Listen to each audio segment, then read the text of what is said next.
Tonight, the issues and the controversy. 1,000 people have gathered at the City College of New York for a town meeting with Nelson Mandela. Ladies and gentlemen, Nelson Mandela.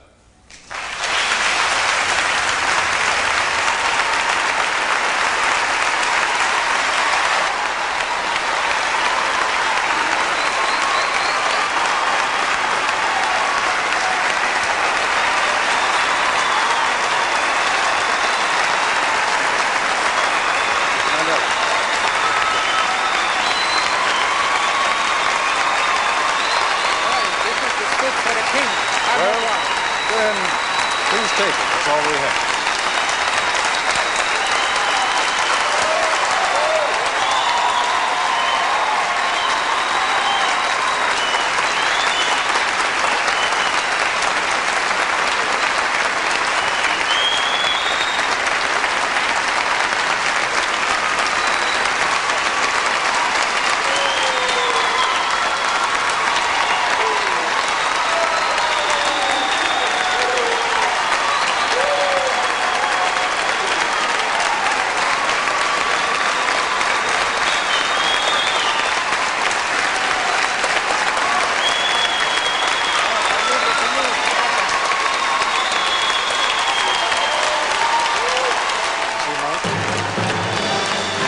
The Koppel Report, a town meeting with Nelson Mandela. Mr. Mandela, you're participating in what is a very old and honorable American tradition, the town meeting. And rather than waste any time with my questions, if they don't ask you good ones, I promise I will try to. But I think we have some people out here who have some provocative and perhaps even controversial questions to ask you. And I'd like to begin. Mr. Mandela, you've come to the United States of America. Other than South Africa, probably the most racially divided country in the world. Evidence of that is right here in New York City. We are one of the most racially divided cities in the world. The blood of our children stained the sidewalks of New York. Howard Beach, Bensonhurst, Yusef Hawkins, Michael Griffith, our grandmothers, Eleanor Bumpurs, mothers, Yvonne Smallwood.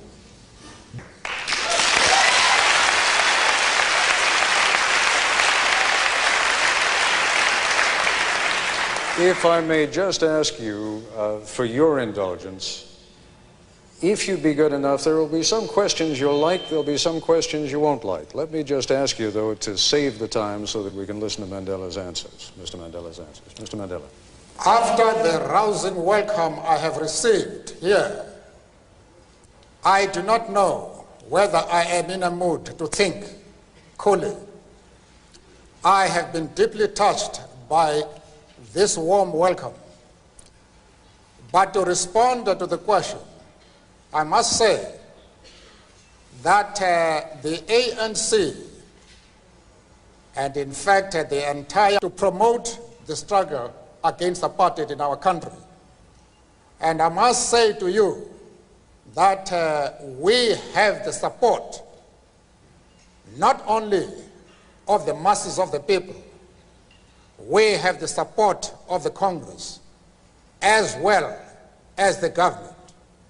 And I think that it would not be proper for me to delve into the controversial issues which are tearing the society of this country apart.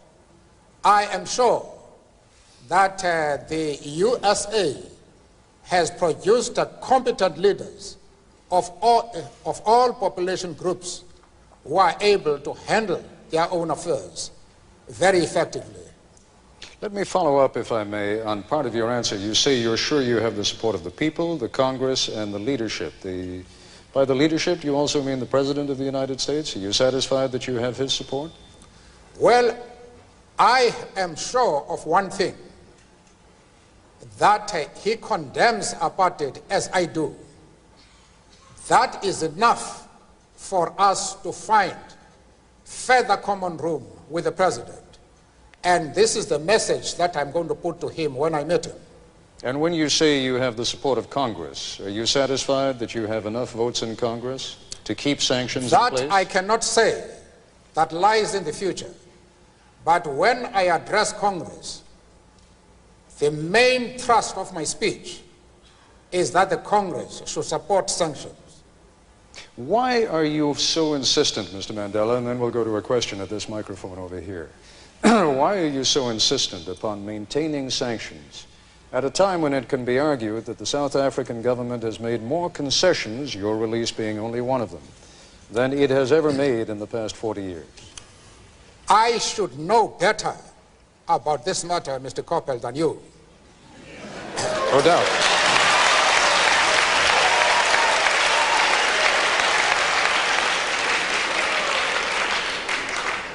After all, it is the ANC, not the government, that is responsible for the present talks.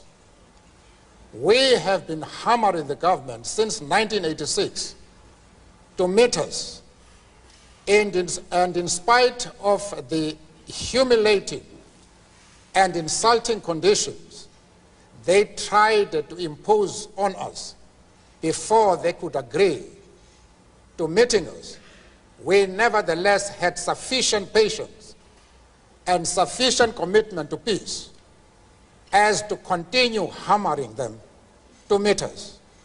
They have eventually done so, but despite the fact that the talks are now on, apartheid is still in place. The police are still killing our people, as they've done over the years. Vigilante groups are openly arming themselves for the specific purpose of attacking progressive groups and progressive leaders. The right wing is also arming itself openly, and they say they are doing so for the purpose of destroying the ANC. They are calling for some of us to be hanged. Why would you think that we should now relax our strategies? What has happened? Let's move on to the next question. Amanta. My name is Gloria Toot. I was born here in Harlem. I'm a lawyer. I've lived here all my life. I'm also on the board of directors of the African Educational Foundation that's raising money to train the people of Africa for industry. I am concerned about the future economy of South Africa. I am concerned when I look at the newer countries that gained their freedom, so hard fought, indeed did not demonstrate sound fiscal policy. Illiteracy is still quite large, and hunger.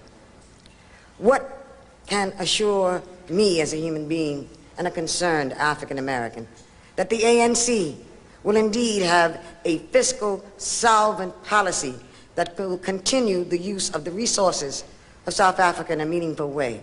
Or should I put it more succinctly, will your economy be based on the Marxist system, socialism, or capitalism, or both? I knew that was the question you wanted to ask.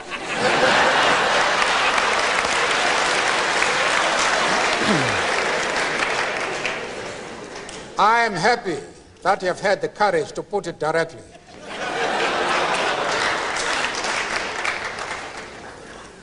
We are not concerned with models. We are not concerned with labels.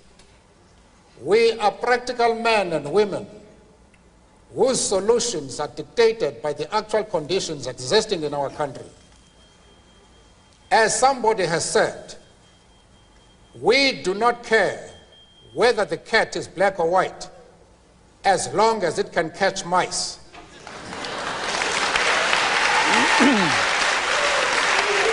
If I may... What we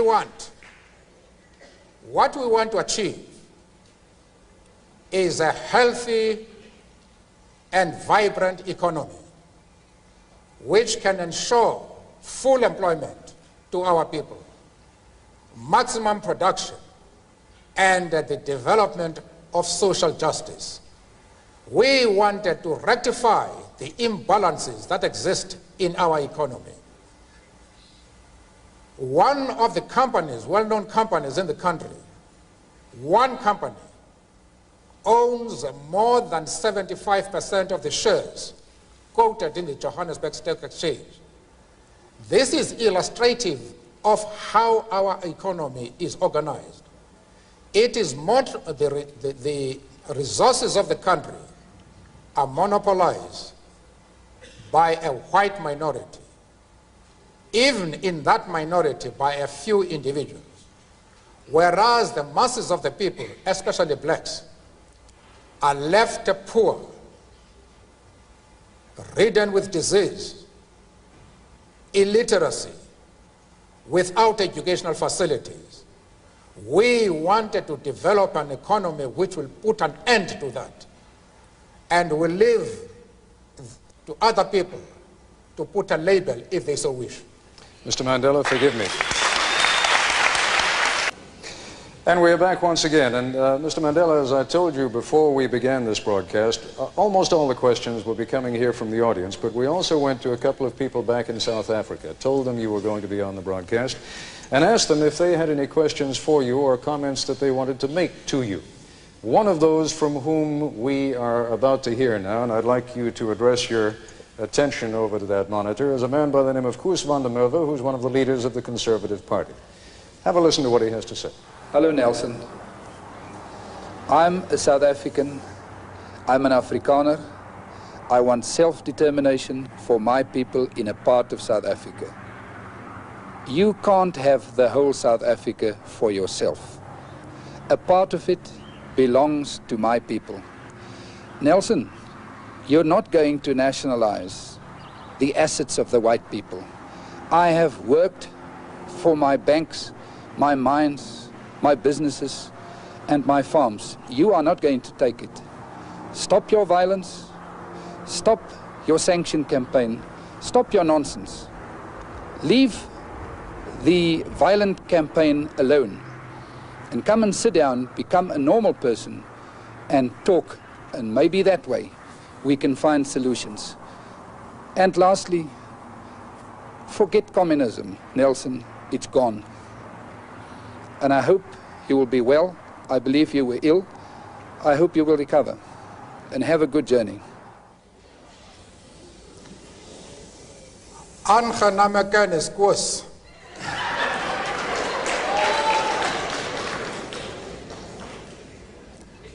Ek hoop van harte dat een dag ek die geleentheid sal kry om met u te gesels.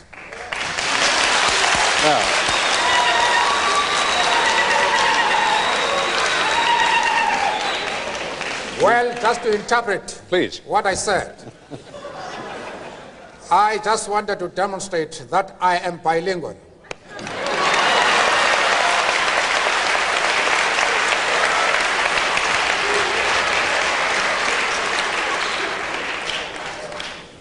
All I have said to Koos van der Merwe is to say, I am happy to know you. I hope that one day we shall have the opportunity to discuss the affairs of our country. That is all. Now, let me pick up, if I may, Mr. Mandela, though, on what Koos van der Merwe had to say. He represents, as you know, a small but significant segment of the white population in South Africa, which is pressuring Mr. de Klerk from that political side of the spectrum. To what degree do you feel any need to help President de Klerk deal with people like Koos van der Merwe? Mr. de Klerk is an independent, resourceful, and flexible leader. He is able on his own to deal with the right wing. The outside world will be making a grave mistake if they think they can do anything whatsoever to help Mr. de Klerk as against the right wing. In fact, for the international community to seek to do anything expressly to help Mr. de Klerk would be the best way of undermining him, because what the right wing is doing is to tell the whites in South Africa that de Klerk is a puppet of the United States and Great Britain, and that what he's doing now is precisely because he has received instructions from those two countries. And if now the Western world comes out to say they want to help de Klerk, that is what the right wing exactly wants. You will destroy him. We, the ANC, are the only people who can help him. And we are doing our very best to help him. One of the points we are putting to him is that Mr. de Klerk, if he wants to see the future non-racial South Africa emerging, is to speed up in regard to the negotiating process, that in a year or two, he should be able to extend the vote to all South Africans. He must cease thinking in terms of solutions by seeking a mandate to whites only. He must place himself in a position where he can get the support of the overwhelming majority of the people of South Africa. And if he gives every man and woman, whatever the color of his skin, the right to vote, he will be in an extremely strong position, and there's nothing that the right wing can do. But if he continues, as he is doing at the present moment, still to think of racist solutions, solutions which are seen first and foremost as protecting the rights of the whites, he will go under. Let us move on to our next questioner at the microphone over there. Mr. Edelman. Welcome to America, Mr. Mandela. I'm Ken Edelman. Those of us who share your struggle for human rights and against apartheid have been somewhat disappointed by the models of human rights that you have held up since being released in jail. You've met over the last 6 months 3 times with Yasser Arafat, who you have praised. You have told Gaddafi that you share the view on, and applaud him on his record of human rights and his drive for freedom and peace around the world. And you have praised Fidel Castro as a leader of human rights and said that Cuba was one of the countries that's head and shoulders above all other countries in human rights, despite the fact that documents at the United Nations and elsewhere show that Cuba is one of the worst. I was just wondering, are these your models of leaders of human rights? And if so, would you want a Gaddafi or an Arafat or a Castro to be a future president of South Africa?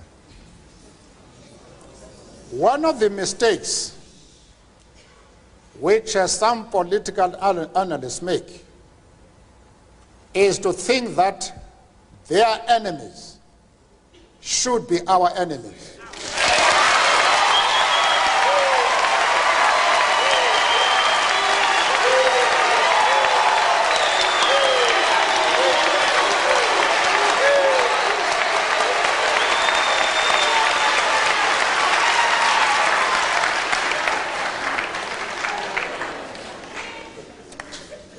That we can and we will never do. We have our own struggle which we are conducting. We are grateful to the world for supporting our struggle. But nevertheless, we are an independent organization with its own policy. And the attitude of every country towards, our attitude towards any country is determined by the attitude of that country to our struggle.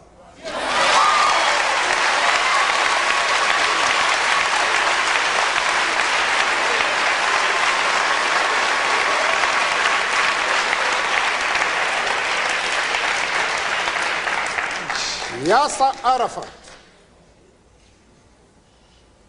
Colonel Gaddafi, Fidel Castro support our struggle to the hilt.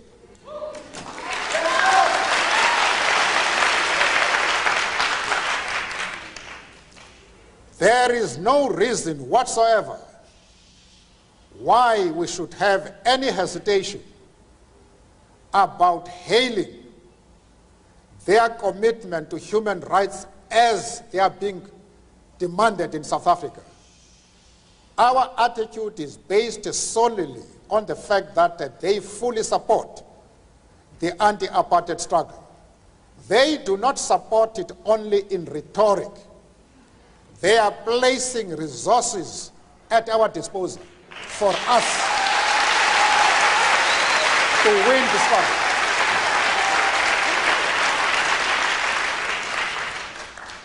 That is the position. Mr. Mandela, you've said a number of very controversial things in that last response, and I'd like to come back to some of them when we return, but once again we have to take a quick break. We'll be back in a moment. Thank you. The Koppel Report will continue in a moment. And we are back once again with Nelson Mandela at the City College of New York. Mr. Mandela, as I mentioned to you before the program, we also have some distinguished guests sitting behind us, one of whom, Mr. Henry Sigmund, together with two other Jewish leaders, came to Geneva to visit with you precisely because they were so concerned not only by the kind of thing that you just said before the break with regard to Yasser Arafat, with regard to Libya's Colonel Gaddafi, but also because of the support that you seemed at different times to give to the PLO. I would like to ask Mr. Sigmund to stand now for a moment and pose whatever question he would like directly to you. Mr. Sigmund? Before I pose my question, permit me to say first that when I had the pleasure and honor of meeting with Mr. Mandela in Geneva, we said to him, and I would like to repeat this now, in order to put my question in context, that the commitment of the Jewish organizations that met with him to the struggle against apartheid, against racism, against injustice in South Africa, is absolutely unconditional. It is not dependent on whether we are happy or unhappy with responses that Mr. Mandela gives to some questions. Having said that,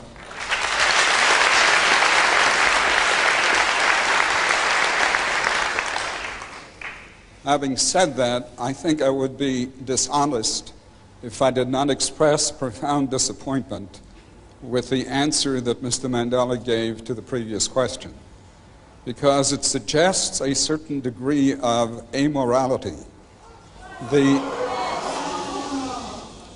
It suggests that what these people do in their own countries, what a Gaddafi does in Libya, what a Castro does in Cuba, is totally irrelevant, even in terms of the issue of human rights, as long as they support the cause of the ANC. I hope that is not what Mr. Mandela meant, and I would hope that he would clarify that issue further. Mr. Mandela. Firstly, we are a liberation movement which is fully involved in a struggle to emancipate our people from one of the worst racial tyrannies the world has seen. We have no time to be looking into the internal affairs of other countries.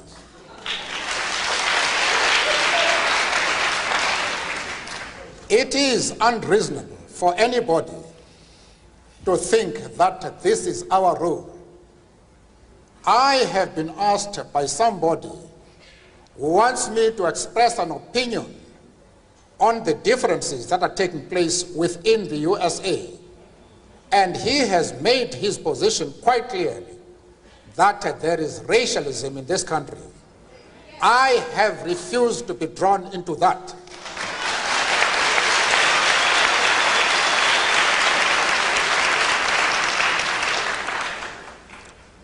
Why should Mr. Sigmund accept my refusal to be withdrawn into the internal affairs of the United States?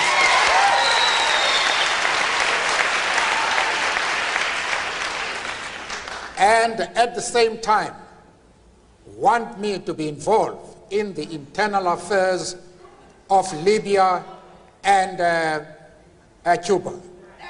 I refuse to do that. As far as Yasser Arafat is concerned, I explained to Mr. Sigmund that we identify with the PLO because just like ourselves, they are fighting for the right of self-determination.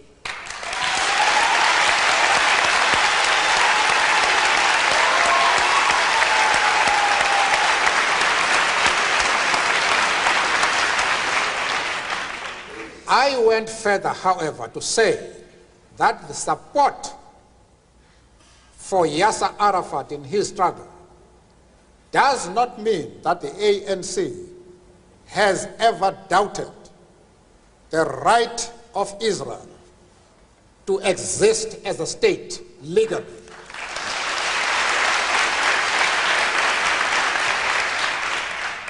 We have stood quite openly and firmly for the right of that state to exist within secured borders.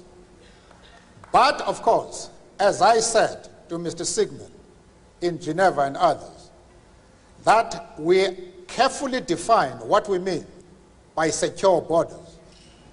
We do not mean that Israel has the right to retain the territories they conquered from the Arab world, like the Gaza Strip, the Golan Heights, and the West Bank. We don't agree with that. Those territories should be returned to the Arab people.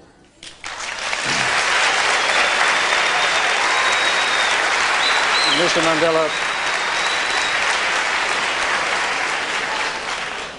I also explained to Mr. Sigmund and company that in our organization, we have Jews. In fact, Mr. Gaddafi did not allow us to open our offices in Libya precisely because we had the courage to say to him, we work with the Jews in our organization. And he didn't allow us to open an office until February this year, when he had to accept us as we are. We are not prepared to be swayed by anybody. We have an independent policy which we accept no matter with whom we discuss. Mr. Mandela, let's move on to our next question. Welcome. My name is Malcolm Dunn. I'm from Plainfield, New Jersey, and I'm chairman of the United Minority Business Brain Trust of New Jersey and the national chairman of the American Legal Defense Fund for the minority business organizations. I have a question that relates to our participation in business in this country. We who have gained the moxie and who have reached certain levels of proficiency in business and education in various professions would like to know, what can we offer? What can we who have been denied access, total absorption into the American system in those professions, what can we prepare ourselves to offer to you in the motherland, given your attainment of the one vote, one person, one vote? I ask this in the context of Eastern European countries being free and the money that was formerly sent to Africa is now being diverted to those Eastern European countries. I ask also in the context that though our country has opened up its doors to people of a lighter hue before they have absorbed us fully in this country. And if you have an answer to my question, please let me know who I can contact after this assemblage to keep up the dialogue. Thank you. The black people of America, of the USA, have a lot to offer the people of South Africa in the course of their struggle. Whatever disabilities you have in this country, at least you have been exposed to opportunities which we don't have. You have better educational facilities. There is no legal color bar in this country. And therefore, you have been able to acquire, in spite of your problems, you have been able to acquire expert knowledge, skills, which will require, especially when during the post-apartheid South Africa, you can help us a great deal by making that expertise available to us. As far as the question of who you can keep in contact with in our country, that we can discuss after this occasion. All right, we're going to take another quick commercial break, and then we'll be back in a moment.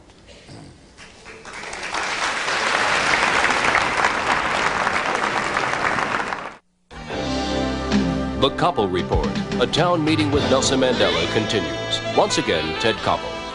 Mr. Mandela, as I mentioned to you also before you came out here this afternoon, there are black leaders in South Africa with whom you and your organization have differences. One of them, who represents many of the Zulu people, political organization known as Inkatha, is Gatsha Buthelezi. If you'd be good enough to direct your attention once again to the monitor and listen to what he has to say. I know, Madiba, that you're not responsible for our not getting together, and I know that it's other people that have said, I'm not imagining it, they've said it in so many words that they don't want you and I to get together. But Madiba, all these years you have been incarcerated, you know we've been in touch.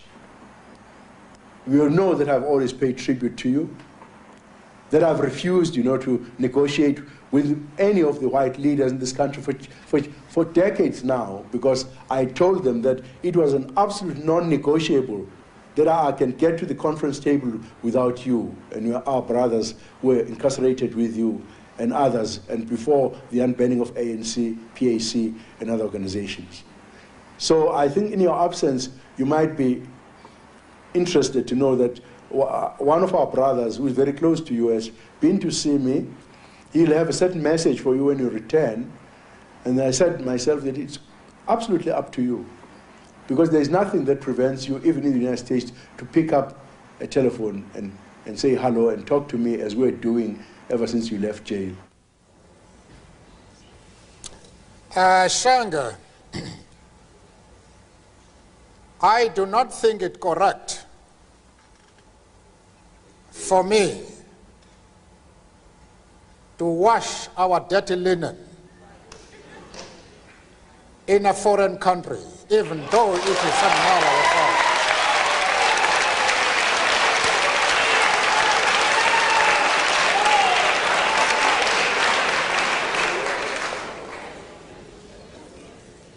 I am hesitant to do that, even though here I have the feeling that I am among comrades in arms, brothers and sisters.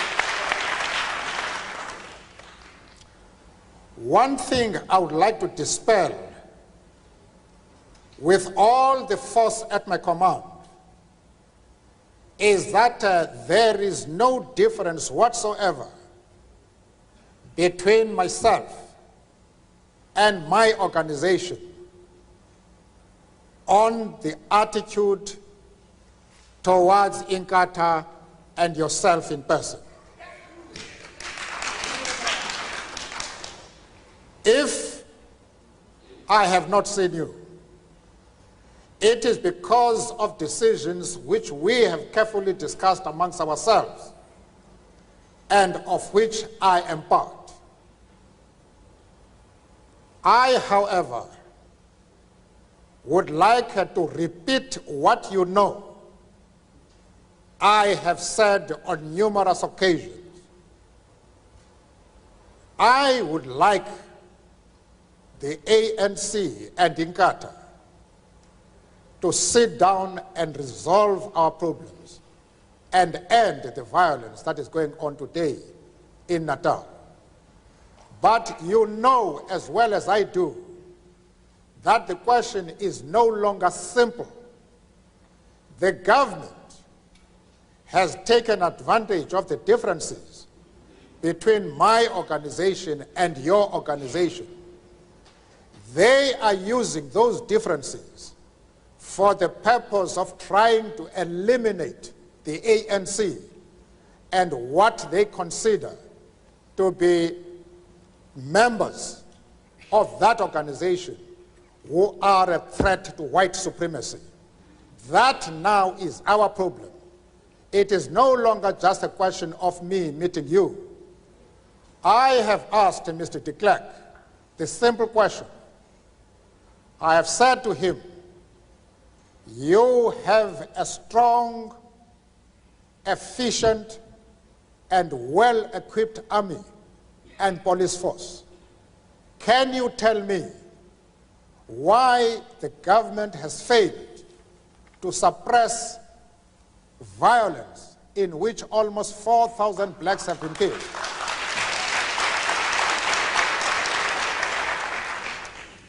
Mr. de Klerk has never been able to give a satisfactory answer to my question. I have told him, I've given him the answer. I have said to him, you have not suppressed this violence deliberately because you believe that by using these differences between these two organizations, you can crush your enemy number one, the ANC. That is your difficulty. And I must repeat to you, that is the main problem facing the people of South Africa. It is the involvement of the government and its police in the violence that is taking place in Natal. We have, Mr. Mandela, I believe on microphone B over there, a former representative of the South African government. He was until very recently the Consul General here in New York. Would you like to come to the microphone and pose your question? That is so, Mr. Koppel. Mr. Mandela, as one who for a period of years has advocated your unconditional release, I want to say at the outset I'm delighted to see you here in New York. Welcome. Thank you. Secondly, I also commend you for your loyalty to your friends, controversial though that may be. But in framing my question, in dealing with Natal in particular, I, as a white South African, am most concerned about the bloodletting, the carnage that is going on. And whilst I take the point that you have made that the police possibly and probably could do more, I do believe that the challenge or the ball is in your court, Mr. Mandela, because one cannot, we as South Africans cannot afford to have South Africans killing South Africans. We've got to have peace, harmony, a strong economy. We've got to hold out our hands to each other so we can build the new South Africa with a minimum of bitterness. I believe, sir, that you are the statesman who can do it. I would like you to do it, and I'd like you to issue a call. I'd like you to extend the hand to Chief Gatsha Buthelezi, irrespective of political differences, irrespective of dirty linen, irrespective of what has gone before. I believe you owe it to each other and the country to see that we have a stable, secure platform on which to go forward together, white, black and brown. And I hope you agree. I do not consider your remarks as a lecture to me.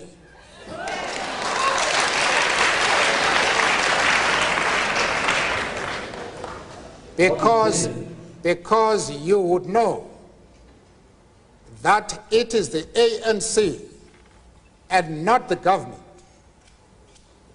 that has compelled the government to sit down and talk peace with us.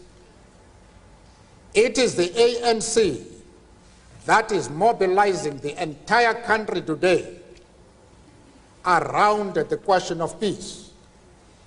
You would also know that I have made several calls at public rallies that no solution is possible in South Africa without involving Chief Buthelezi. You would know this. Yeah, yeah. I have made that call not once, but several times. But it is the government that is responsible for all our problems in regard to Natal. The questions that I have put to Mr. de Klerk, he has not been able to answer. I wonder if you can answer them. The government has had no hesitation whatsoever in suppressing similar violence before. Why is it that it has not even attempted to suppress that violence? After all, no government anywhere in the world can tolerate violence in which close to 4,000 people have been killed without intervening. Why is your government not intervening? That is the question that you must answer.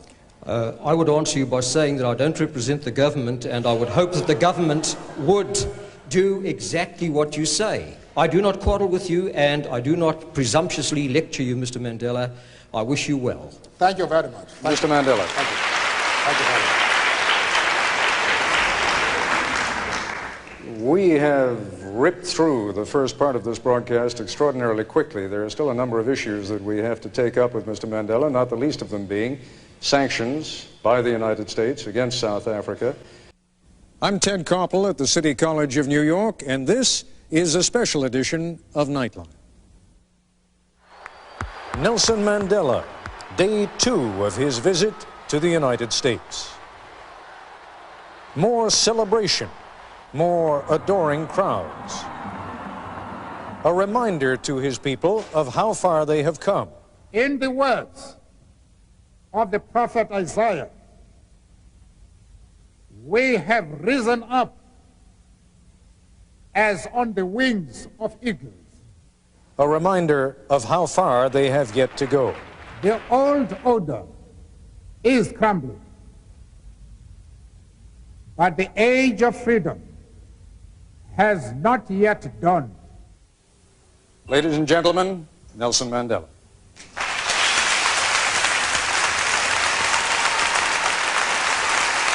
And in the middle of his day, an extraordinary town meeting, part of which you may have seen, but for those who missed it, here's a sampler. We identify with the PLO because just like ourselves, they are fighting for the right of self-determination. Mandela displayed a sense of humor. Or should I put it more succinctly? Will your economy be based on the Marxist system, socialism, or capitalism, or both? I knew that was the question you wanted to ask. He responded to his critics at home. Monitor is a man by the name of Koos van der Merwe, who's one of the leaders of the Conservative Party. Have a listen to what he has to say. Nelson, you're not going to nationalize the assets of the white people. I have worked for my banks, my mines, my businesses, and my farms. You are not going to take it. Stop your violence, stop your nonsense. All I have said to Koos van der Merwe is to say, I am happy to know you. I hope that one day we shall have the opportunity to discuss the affairs of our country. There's nothing that prevents you, even in the United States, to pick up a telephone and say hello and talk to me as we're doing ever since you left jail. For me, to wash our dirty linen in a foreign country, even though it is somehow our fault,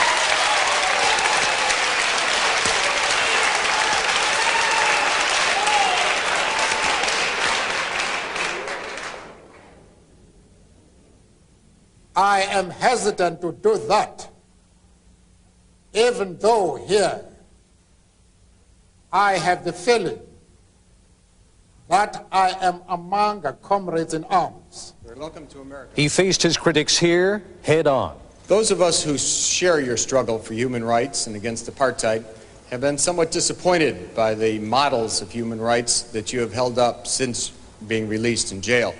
You've met over the last 6 months 3 times with Yasser Arafat. Yasser Arafat, Colonel Gaddafi, Fidel Castro support our struggle to the hilt. I think I would be dishonest if I did not express profound disappointment with the answer that Mr. Mandela gave to the previous question, because it suggests a certain degree of amorality. Above all, Nelson Mandela stated his positions forcefully.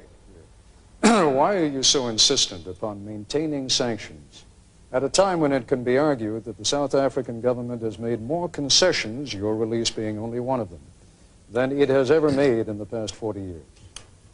I should know better about this matter, Mr. Koppel, than you. No doubt.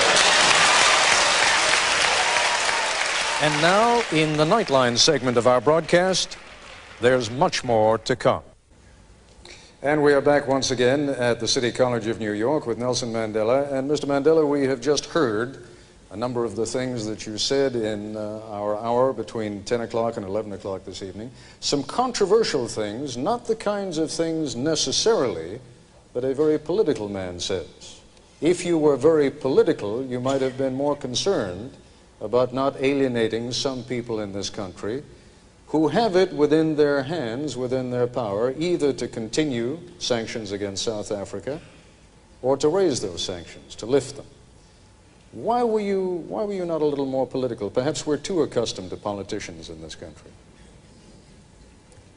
I do not understand what you mean. Perhaps if you clarify what you are referring to, I may be in a position to comment. What I'm saying is that in this country, for example, there has been for many years a close alliance between the Jewish population and the black population in the civil rights struggle.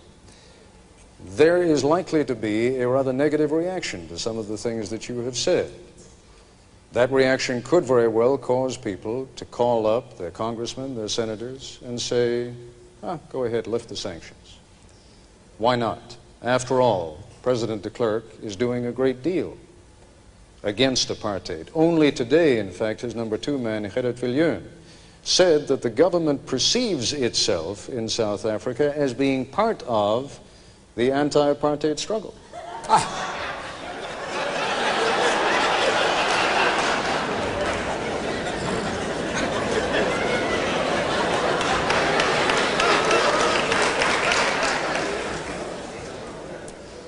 One of the problems we are facing in the world today are people who do not look at problems objectively, but from the point of view of their own interests. That makes things difficult, because once a person is not objective, it is extremely difficult to reach an agreement. One of the best examples of this is to think that because Arafat is conducting a struggle against the state of Israel, that we must therefore condemn him. We can't do that.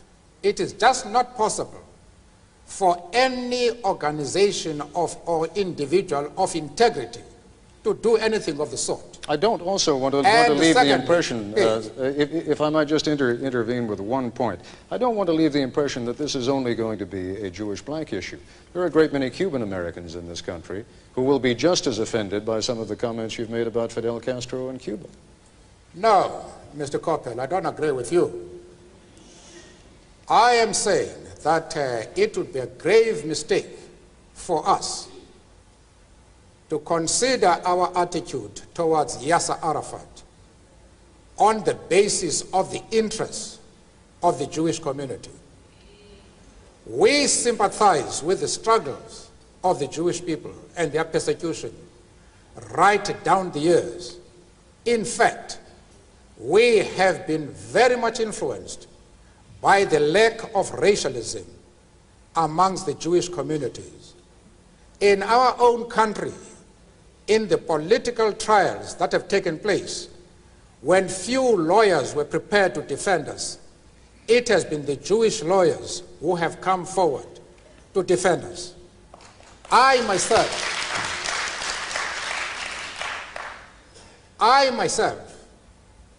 was articled, I'm a lawyer by profession, And I was trained to become a lawyer by a Jewish firm at a time when few firms in our country were prepared to take blacks. And as I have said, we have many Jews, members of the Jewish community in our struggle, and they have occupied very top positions. But that does not mean to say that the enemies of Israel are our enemies. We refuse to take that position.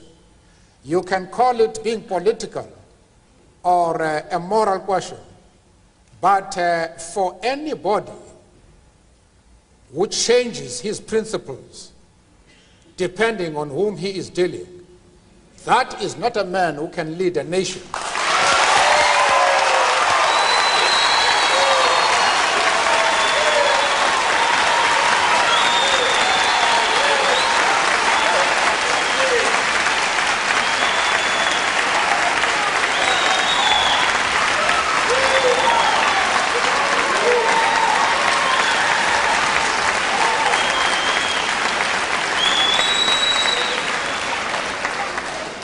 Apparently, Mr. Koppel, you have not listened to my argument. If you have done so, then you have not been serious in examining it. I have replied to one of our friends here that I have refused to be drawn into the differences that exist between various communities inside the USA. You have not commented that I am going to offend anybody by refusing to involve myself in the internal affairs of the USA. of the USA.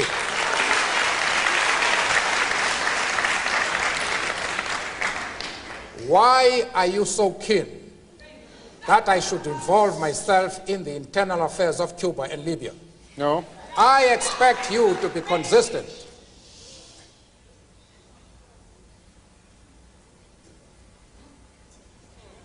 I don't know if I have paralyzed you. No.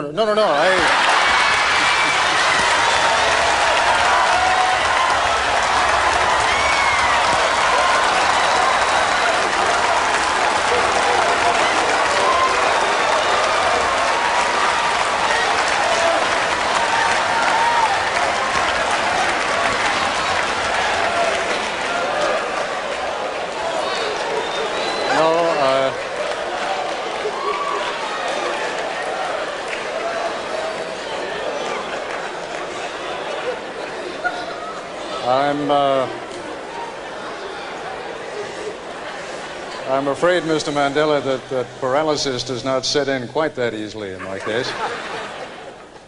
The point...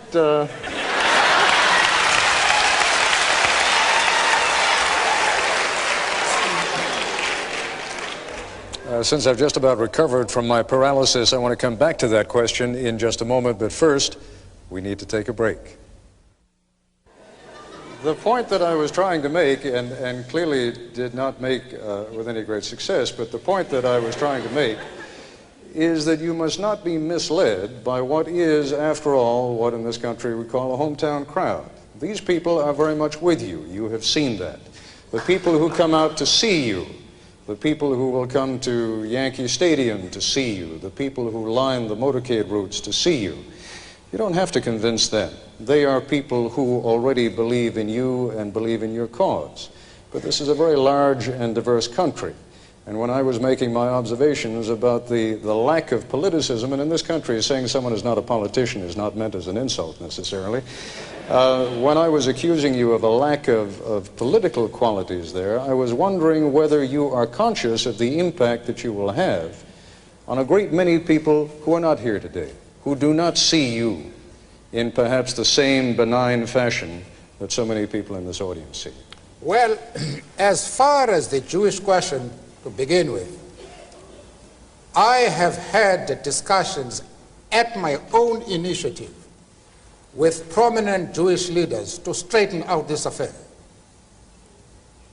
Amongst the people I saw was Mrs. Helen Suzman, who has been an MP in our country for more than 30 years. There was Mr. Masons, who has been a judge in Lesotho, Botswana, and the old Rhodesia. There was the chief rabbi of Johannesburg. There was Professor Katz from the University of Witwatersrand, and an eminent community leader in South Africa. We discussed this question and all misunderstanding was cleared, the question of Yasser Arafat and the PLO. I have also discussed the question with the Jewish leaders in the USA and very top people like Mr. Sigmund. We reached an agreement on this question and we saw eye to eye. Now, I don't know where your concern arises. The Jewish leaders themselves are able to determine their own affairs. Nobody else is entitled to say that the Jewish leaders are going to be concerned about your stand. Because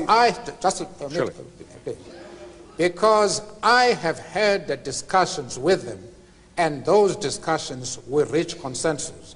But there are matters, of course, in which we did not agree. But the position which we take as the ANC, I thought we were able to explain it in such a way that it removed the concern of the Jewish community. Let's broaden it out. I am still prepared to do that even in this talk. If the Jewish leader have any doubts about our stand, I am prepared to address them and to allay their concern, because they are a very important community both in South Africa and of course in the States. And I'm prepared to iron out any differences that might exist. But they must know what our stand is. Arafat is a comrade in arms, and we treat him as such. Mr. Mandela, we need to take a break again. When we come back, we'll be taking up the issue of sanctions, sure to be one of the major questions, one of the major topics of conversation when our guest, Mr. Mandela, visits Washington at the beginning of next week. Allow me, Mr. Mandela, to broaden the subject out a little bit and to introduce now another distinguished guest here, Senator Boren, who indeed will be called upon very shortly to vote upon the issue of sanctions. Senator Boren, I wonder if you'd be good enough to stand up and to give me your assessment of how much trouble do you think Mr. Mandela is going to have on this issue? How warmly will he be received in the U.S. Congress? Ted, I think he's going to be very warmly received by people in both parties and by the administration as well. While there may be some differences of opinion on certain issues, like positions on Arafat and Gaddafi, I think the American people understand what has gone on in South Africa. We have seen families divided because they've been classified according to race. We know that people are denied the right to vote because of race. We know that people are detained and not even given a trial because of race. And the American people, regardless of party or position on other issues, are not about to relieve the pressure until that system is changed.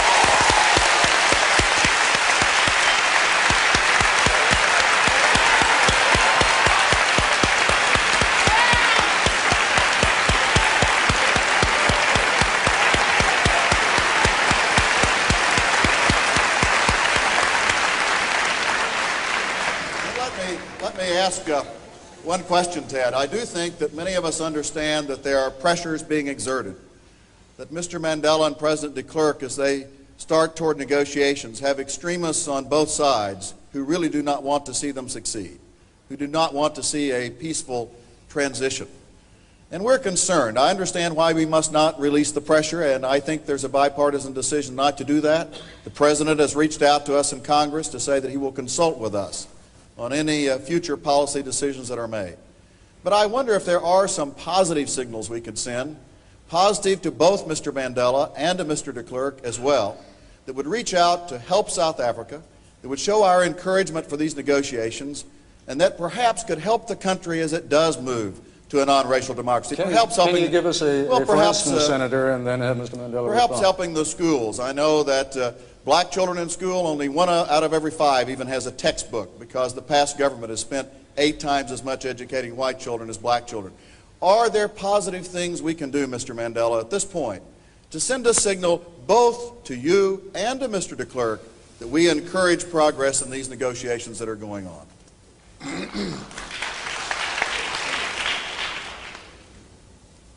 Well, Mr. Koppel, I think I would have an easier task if you asked me to pass a vote of thanks to Senator Bond. He has said all the things that are required to be said in regard to the problems of South Africa. He has a very positive attitude, and he is constructive. He is one of those men who are concerned not with fights only in his own country, in his own region.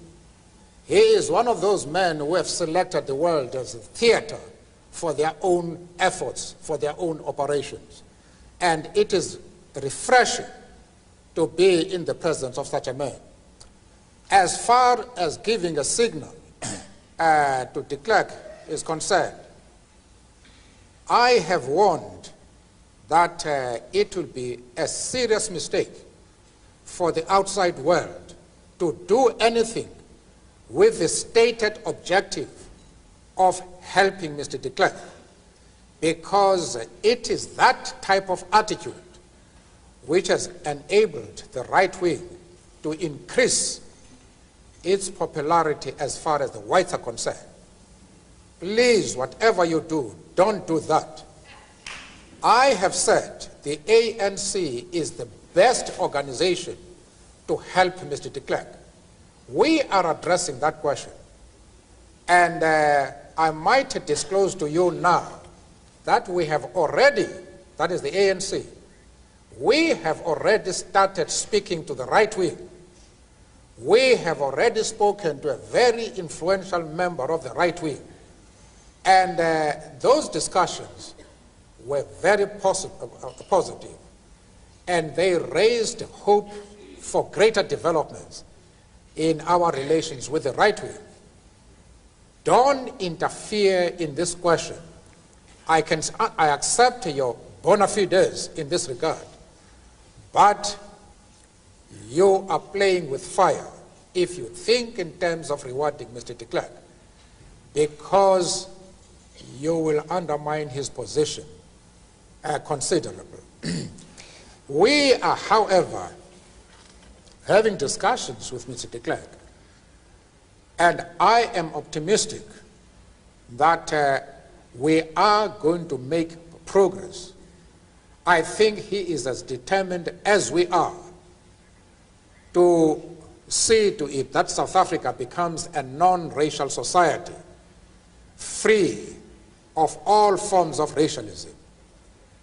I am convinced about this.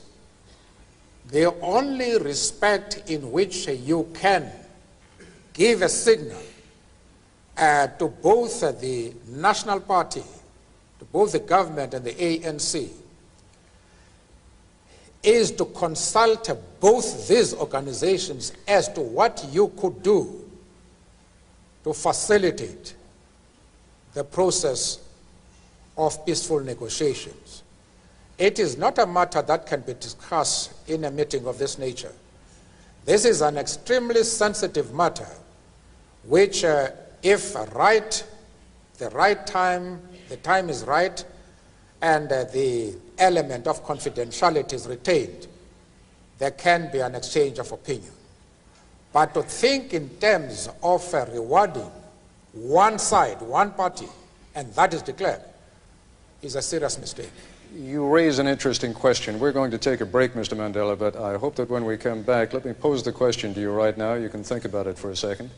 You are speaking of not rewarding the two sides, and yet, of course, when it comes to rewarding the ANC, one of the things that you are doing over here is trying to raise money for the ANC, which could be perceived by some as rewarding one side in this debate.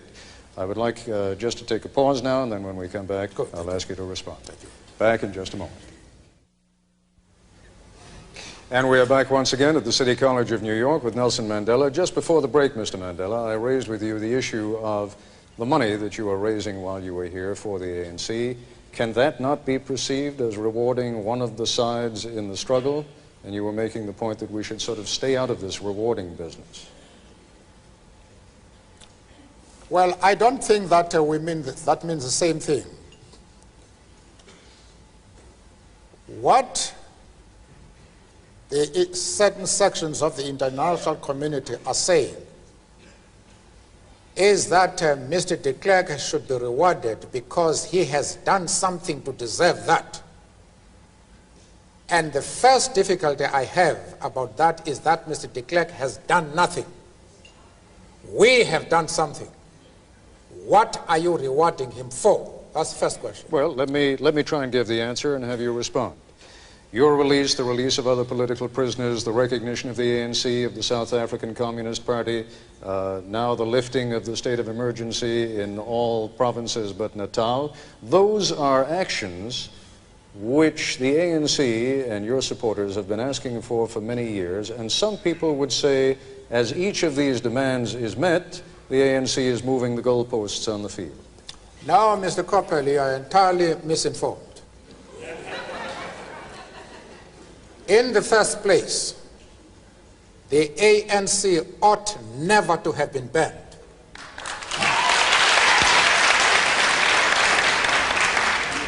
Secondly, my comrades and I ought never have been sent to prison. The state of emergency ought never to have been imposed. You are crediting Mr. de Klerk for rectifying his own mistakes, his own injustices.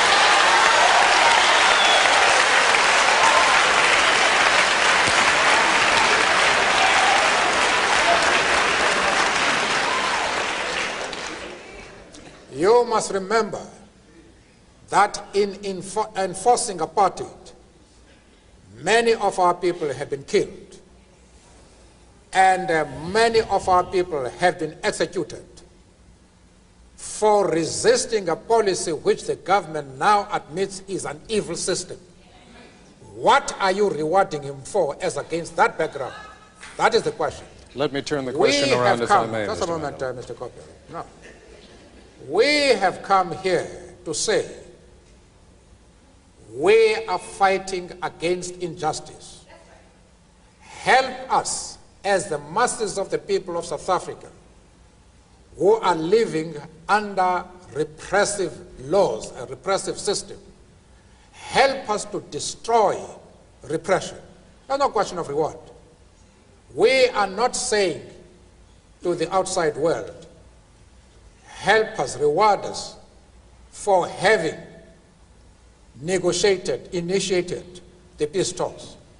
We are saying that reward should go to the people of South Africa as a whole, not to any particular organization. Could it not then be argued, Mr. Mandela, that you will use the same arguments no matter what, because clearly you would argue, and I think with some justice, that until South Africans have one man, one vote, until the system of apartheid, in all of its aspects, is removed, those are all injustices by your definition, correct? Are you then arguing that sanctions against South Africa should not be lifted until every one of those injustices is removed? The people of South Africa, the frontline states, the Organization of African Unity, the non-aligned movement, the General Assembly of the United Nations are all agreed that until fundamental and irreversible changes take place in the policy of the country, sanctions must be maintained. I am not here putting forward the views of an individual or of an individual organization. I am putting to you what is being said by the entire world. They insist that sanctions should be maintained until fundamental and irreversible changes take place in the policy of the country. Mr. Mandela, we've just about used up all of your available time, but we will have time for just one more question when we come back in a moment. Mr. Mandela, I know that you are out of time. We are at least out of our time with you, but I wanted us to end on a point of wisdom. And when in doubt, always go to a youngster. Let's go for the last question to the young man at the microphone over there. My name is Bernard L. Charles III, and I'm 8 years old.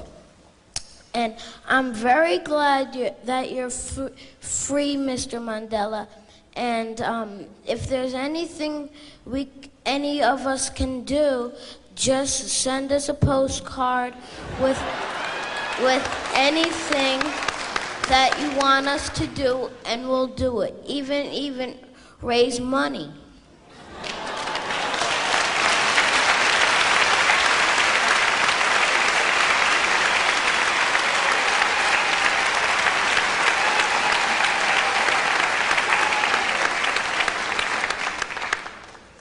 You want to come up here and ask some more questions? Yes, but yes.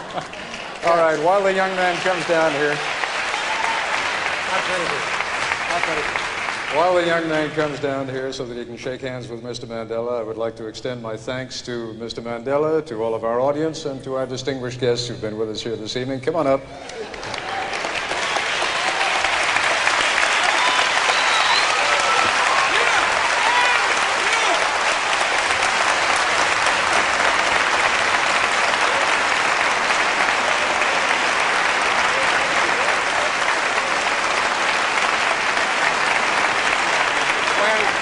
Somebody must give me a paper. I want to give you an autograph. Has somebody got a piece of paper there, please? Oh, absolutely. We got everything you need right here. Oh, I see, good. There Good. you go. Thank you. I've got one. I've got one. What is your name? How do you spell? Bernard L. Charles. To Bernardo. Bernardo. Just What's Bernardo. your first name? B-E-R-N-A-R-D. Bernard. I see, Bernard.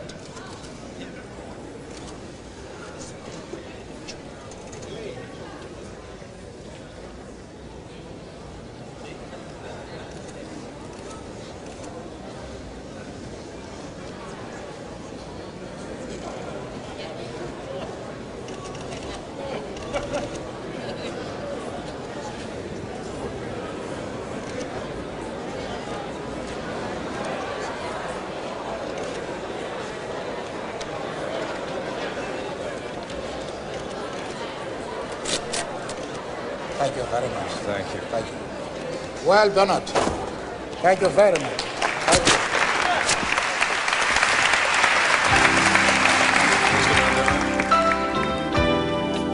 you. This has been ABC News Nightline, a town meeting with Nelson Mandela.